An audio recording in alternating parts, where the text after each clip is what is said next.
الله الرحمن الرحيم الحمد لله رب العالمين والصلاة والسلام على أشرف الأنبياء والمرسلين خاتم النبيين رحمة للعالمين سيدنا ونبينا وشفيع ذنوبنا وطبيب نفوسنا ومطهر قلوبنا مولانا أبي القاسم محمد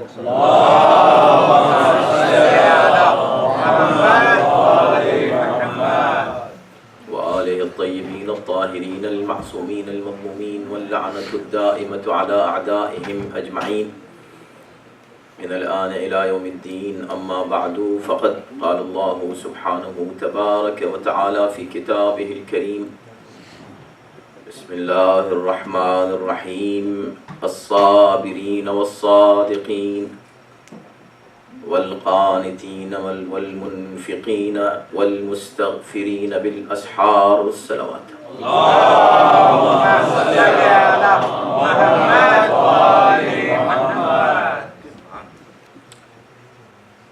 The ayat from Surah Al-Imran that we have recited last night to pursue our discussion.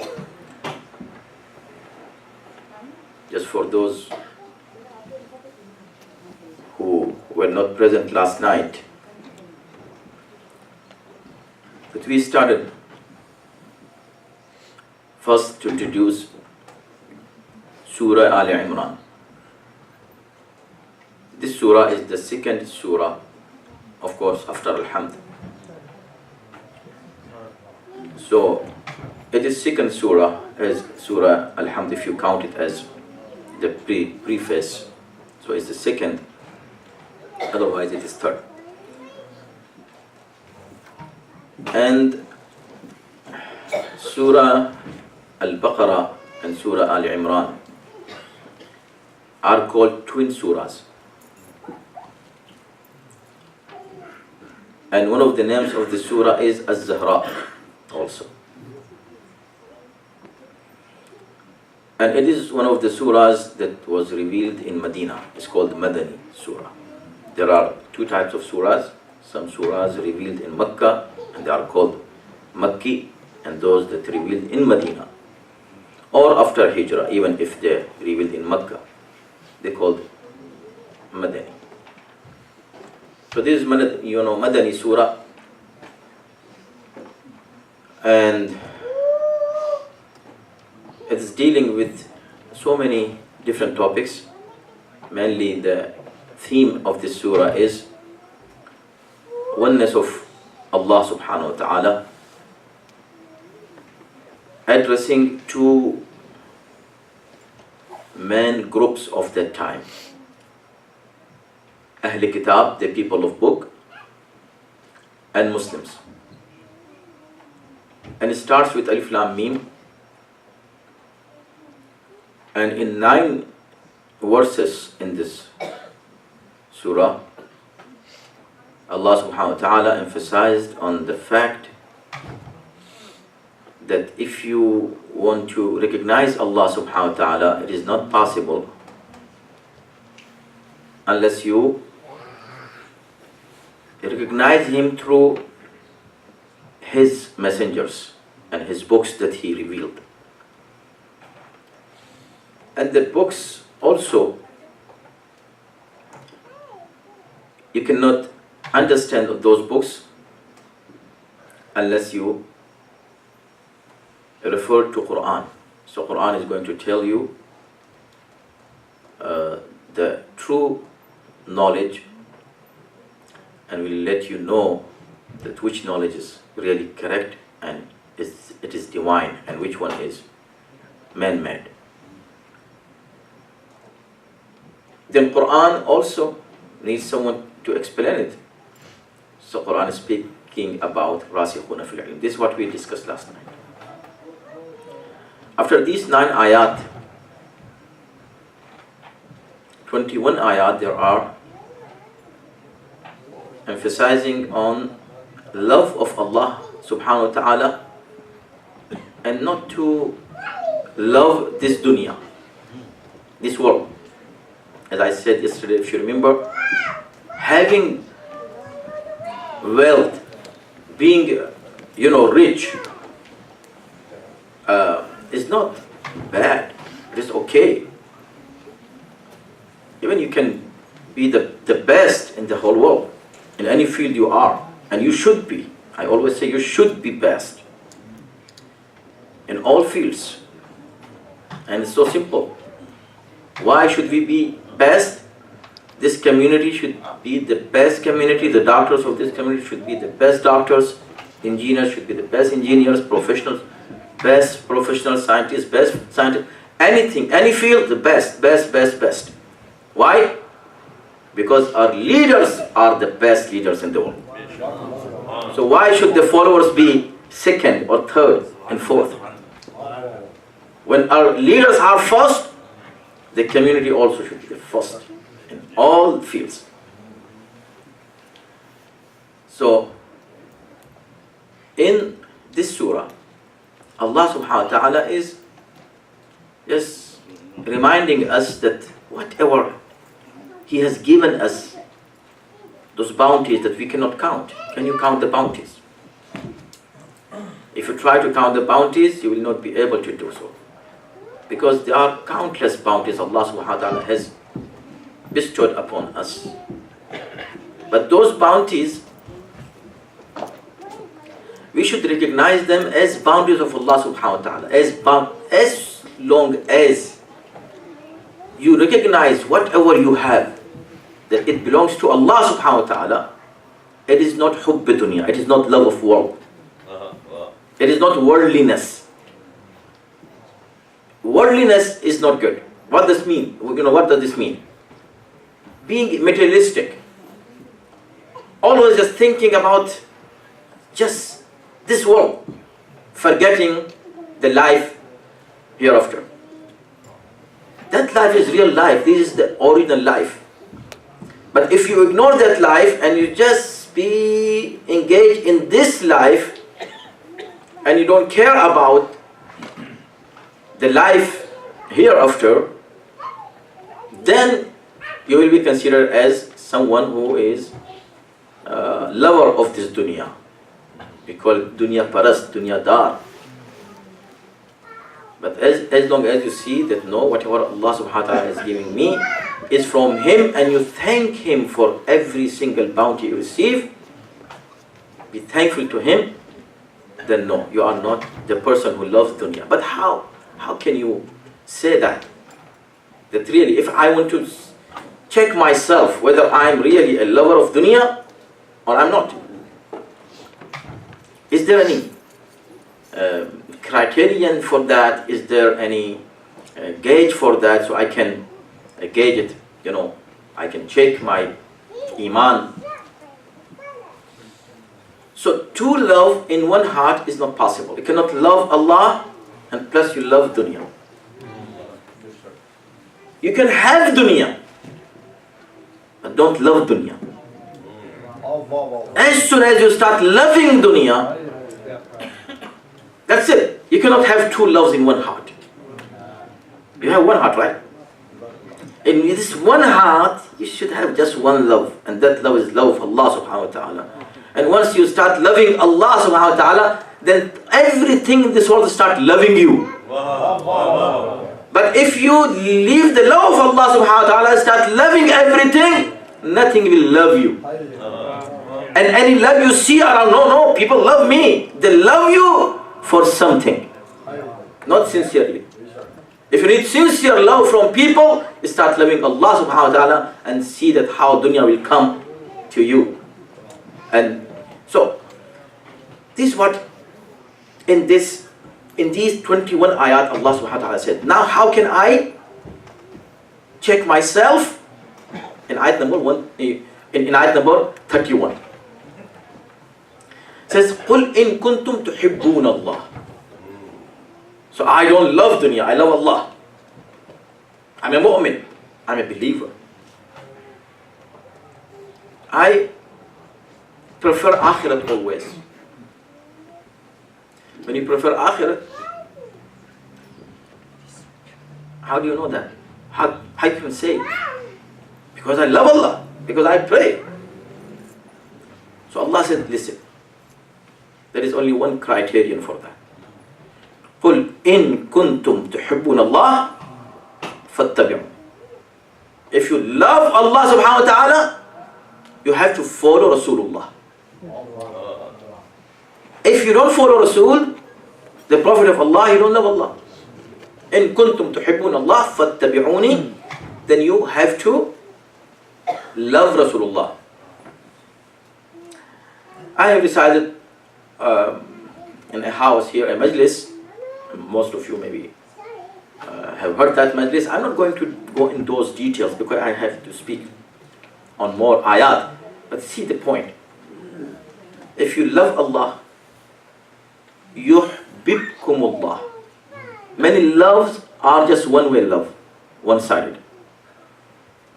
But love of Allah subhanahu wa ta'ala should be two-sided.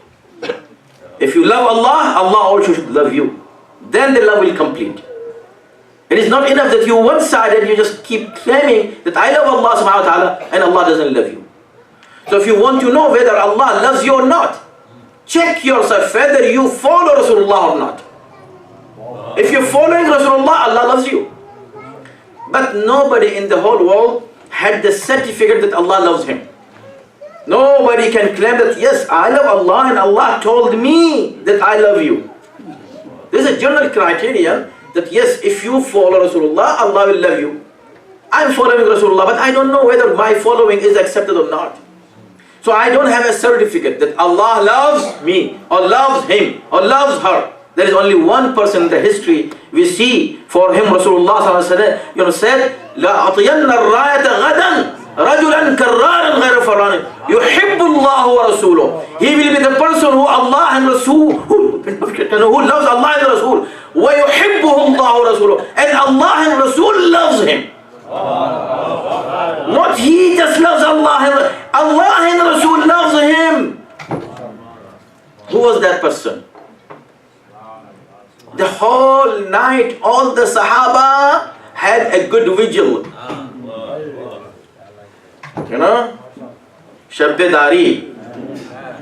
They had that Shabbedari for what? For something which is bid'ah today. This is bid'ah today. Today is bid'ah, but they were keeping, just waiting for the whole night to receive that thing, and it is alam. For alam. But Rasulullah said, no, not everybody will receive it. One person. Rajulan, not rijalan. One person. Rajulan. Karraran. Karraran. Who will be a brave person. غير فرار. He will never flee. Never run away. Right? From the battlefield. Yuhibbullah. He loves Allah and Rasul. وَيُحِبُّهُ. Here is the point. وَيُحِبُّهُ اللَّهُ وَرَسُولُهُ. And Allah and Rasul both love him. And who was that person who appeared in the morning holding the alam? And he was Ali ibn Abi Talib.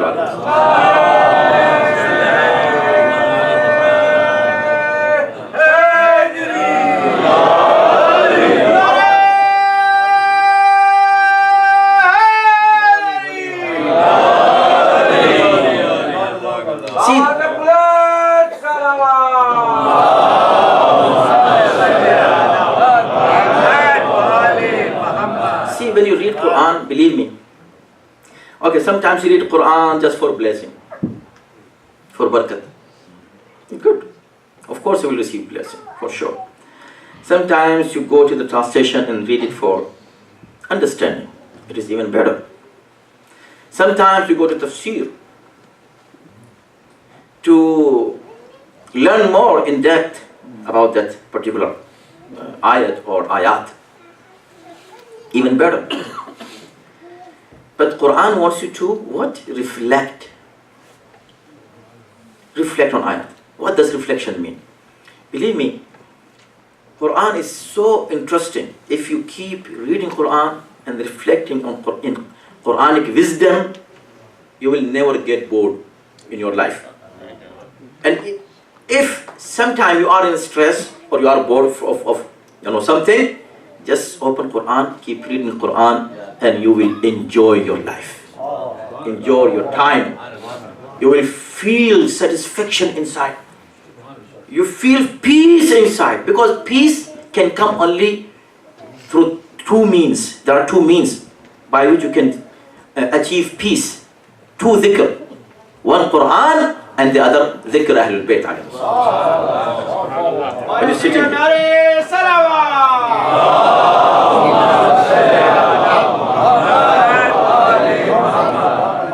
And I'm telling you with full confidence, because I have this experience myself. When I go and study for tafsir that I have every Saturday morning for 40 minutes, I study more than 40, tafsir from both sides.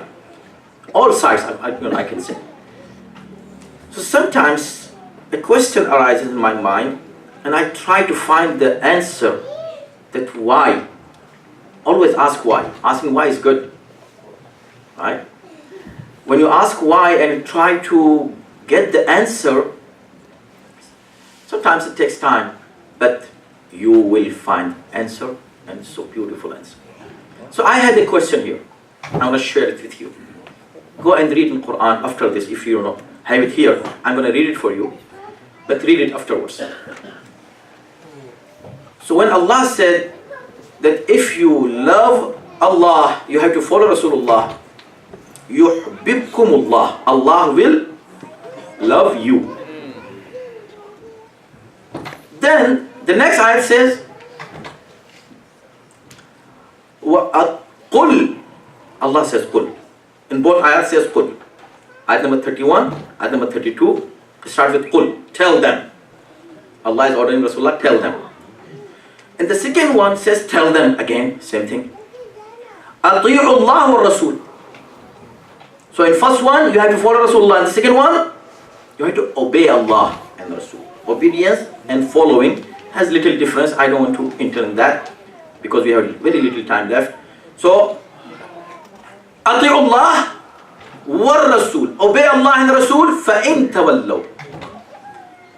If they don't listen to you and they reject this offer, that come and obey Allah and Rasul. If they reject it, إِن تَوَلَّوْا فَإِنَّ اللَّهَ لَا يُحِبُّ الْكَافِرِينَ. So Allah doesn't love the kafir. Allah doesn't love kafirs. The question is here. In first ayat, see the format. In first ayat and the second, the difference. In first ayat, Allah is talking positively. He says, if you follow Rasul, yuhbibkum, Allah will love you. And the second one, the same way it should happen, should be this way, that if they don't obey you, tell them that Allah doesn't like them, doesn't love them. But he didn't say Allah doesn't love them. No. He generalized everything. He said Allah doesn't love the kafirs. In the previous one, Allah didn't say Allah loves the mu'min. Allah will love you. So there said love you, here said doesn't love kafir. There should be reason. Because the eloquence means that in your speech or in your writing there should be a flow. It is a flow, but there is a different approach. Why in the previous one, if you follow Rasulullah, Allah will love you, whoever you are. We didn't say Allah will love mu'mineen. In the second one, Allah didn't say that if you don't obey Allah and Rasul, don't listen to Allah, don't listen to Rasul, Allah will not love you. Love you? No. Allah will not love kafir. So why he mentioned the word kafir here? He mentioned their religion here, their ideology here, but not there. The reason is that, look, many youth come to us and say people are calling us kafir, why don't you also call them kafir? What is our answer? We are not takfiris. We cannot call anybody kafir, and we have no right to call someone kafir as long as somebody is saying La ilaha illallah Muhammad Rasulullah, is enough. But why we should call someone kafir whom Allah is calling kafir already? Allah is calling them kafir. Who is kafir? Who doesn't listen to Allah, doesn't listen to Rasulullah. So whatever Allah and Rasul say, whatever Allah and Rasul announce, if you accept it, Allah will love you. If you don't accept it, Allah doesn't love kafirs. So if Rasulullah announces man kuntu mawlahu, fahada aliyun mawlah.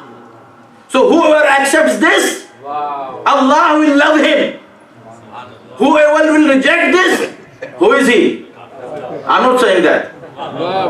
Read this ayat and you will know and learn that whoever does not obey Allah and Rasul, who is he according to Quran?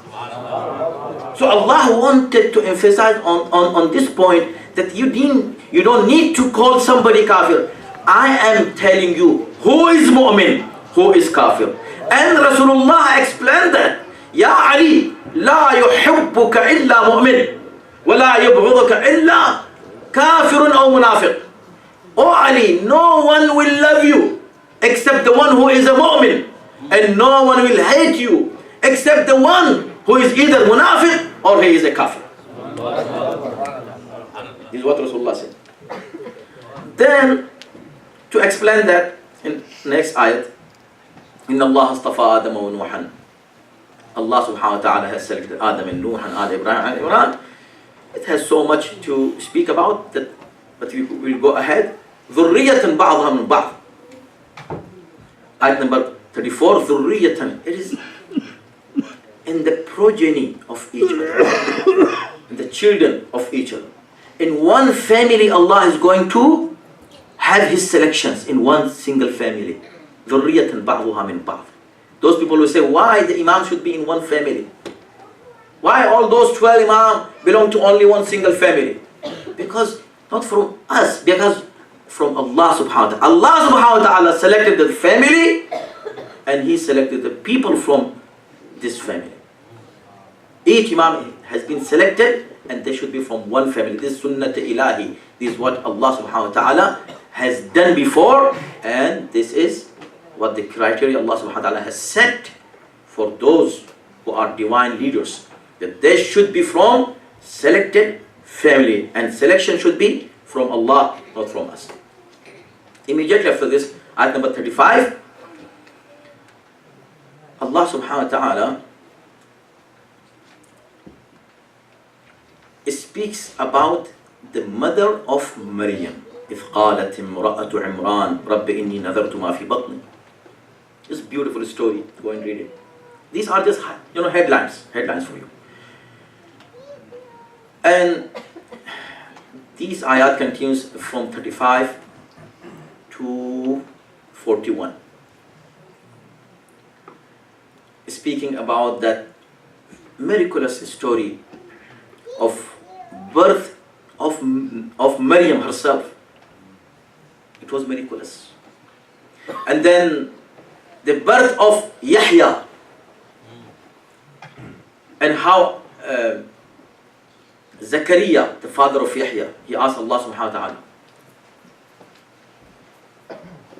Rabbi habli min ladunka dhurriyatan tayyibatan. If somebody wants really a good children that Allah subhanahu wa ta'ala should give him, he should read this ayat. It's a very good ayat. Rabbi habli min ladunka dhurriyatan tayyibatan. Allah, grant me from you, from yourself, good children, dhurriyatan tayyibatan, good progeny, good and pure and clean progeny. Innaka sami'ud du'a. Then Allah subhanahu wa ta'ala gave him Yahya, and after that, ayat 42. In ayat 42, Allah starts speaking about another story. So these are stories, and remember, 80 ayat were revealed when the Christians from Najran came to debate with Rasulullah. These 80 ayat. Then 40 more ayat, they talk about the same subject, about Ahlul Kitab. Ayat number 42 speaks about Maryam salamullah alayha. إذ قالت الملائكة يا مريم إن الله اصطفاك وطهرك واصطفاك على نساء العالمين. If you don't understand Quran, if you don't reflect on Quran, you might deviate from the true track and true path. See, some people say, okay, who has more excellence, who has more fazilat, Maryam or Fatima salamullah alayha? So we can speak on this ayat in more details, but very quick. Just very quick, because there are so many ayat that we have to just give you some, headlines for. So, in this ayat, one of the scholars answered. Unfortunately, some people who claim to be Muslims or mu'min, they also sometimes they don't understand Quran. When somebody asks a scholar, and I have seen that the answer was this: who is better in the eyes of Allah, Maryam or Fatima? Who? He said Maryam, because Allah subhanahu wa ta'ala named Maryam. He took her name, Ya Maryam, inna Allah astafaki, Allah has selected you, wa tahharaki, Allah purified you. So since the purification of Maryam was announced with her name, but in Fatima, Allah didn't take her name. So Maryam should be better. So apparently, see that there is something in English is called sophistry. We call it safsata. Sophistry is something that you apparently looks like logical. Makes sense? But has no sense totally. It's illogical. If you say that taking the name, because Allah named her in Quran but didn't name Fatima, no, it's not right. Allah named only Maryam alone and said, Allah purified you. But when it comes to Fatima, He didn't name Fatima, Fatima Allah purified. No, Ahlul Bayt. He purified anyone who is connected to Fatima.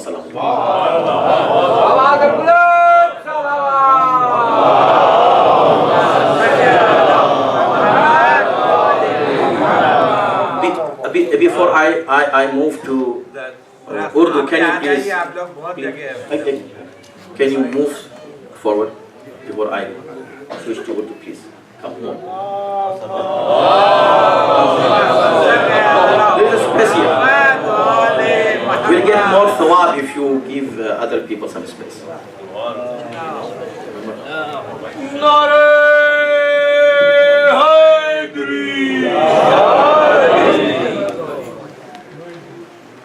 Okay? Look, here was Allah purified Maryam, but here Allah purified Ahlul Bayt, the entire household, not just Fatima. Anyone who is related to Fatima. Who is Ahlul Bayt? Who are hum Fatimatu wa abuha wa ba'luha wa banuha? Relationship comes not through Rasulullah, not through Imam Ali, through Astaana-e-Zehra. So whoever has any kind of true relationship with Fatima, he is purified. So who is afdal? The one who is purified alone, or the entire family is purified? Who is afdal? Who is better? Of course, Fatima. And not only Fatima. No. Allah subhanahu wa ta'ala even mentions that. The people who came and they accused Janabi Maryam salamullah alayha for astaghfirullah something wrong. Did this ayat mention anything about them? That who are they? No. But the ayat that here mentions about even the enemies of Fatima salamullah alayha. How? إنما يريد الله ليذهب عنكم. Allah wants to keep away from you, O Ahlul Bayt, every kind of rich uncleanliness. Allah wants to keep it away from you. He didn't say Allah wants you to keep you away from uncleanness. No. Keep the uncleanliness from you. What is the difference? Lot of difference.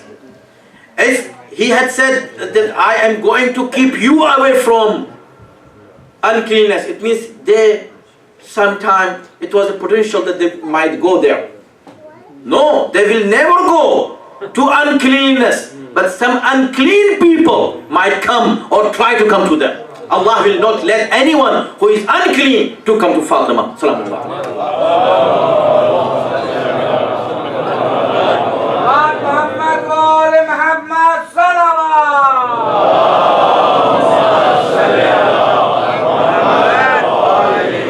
This is for youth especially. Thank Allah subhanahu wa ta'ala. You have no idea. Have no idea what great bounty you have if you love Fatima Zahra. If you love Ahlul Bayt, if you come and sit in this Majlis, if you love Imam Hussein, this is a purity, true cleanliness.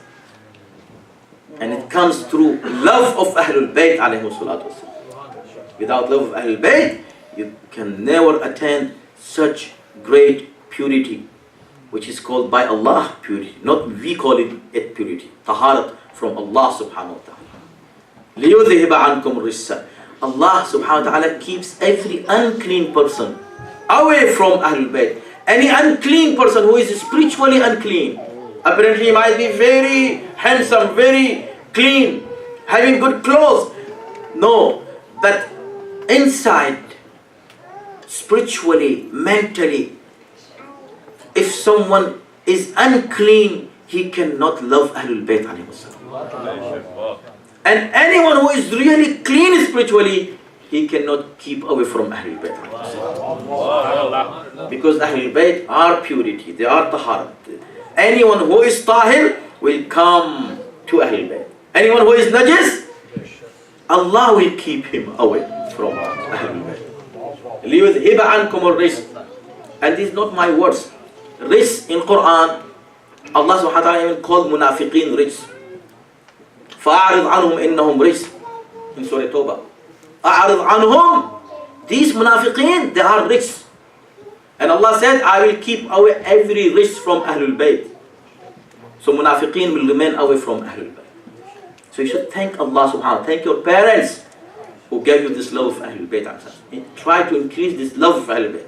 The more you get closer to Ahlul Bayt, the more you become clean. And purity will, of course, be one of the great attributes that you should have. But only when you get attached to Ahlul Bayt alayhi wasallam. Sallallahu Muhammad